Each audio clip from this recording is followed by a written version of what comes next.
চারপাশে প্রচুর মানুষের সাথে দেখা হবে, অনেক ভিড় ঠেলে এগোতে হবে, অনেক রকম কথা কানে আসবে। শুধু আপনাকে যেটা করতে হবে সেটা হলো ইগনোর।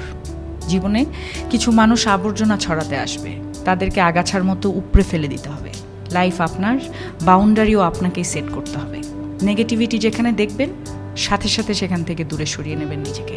শুনতে খারাপ লাগলেও আপনার কাছের অনেক মানুষ আপনাকে খারাপ দেখতে চায়। তারা চায় সহানুভূতি নামক মলমের তলে একটু কাটা ঘায়ে নুন ছেটাতে। আপনি সিম্পলি সেই সুযোগটাই দেবেন না। অযথা তর্কে যাবেন না, বোঝাতে যাবার কোনো প্রয়োজন নেই। আপনার সামনে কেউ যদি বলে আপনি মূর্খ, তাই মেনে হেসে বেরিয়ে আসুন। ওই যে সময় আর এনার্জি বাঁচিয়ে নিলেন, ব্যাস কেল্লা ফতে। যে যা বলছে শুনে নিন, আর মুচকি হেসে শির দ্বারা সোজা করে নিজের সিদ্ধান্তটা নিজেই নিন। যারা নিজের সিদ্ধান্ত নিজে নিতে পারে তারা আসলে জীবন চেনে, বোঝে।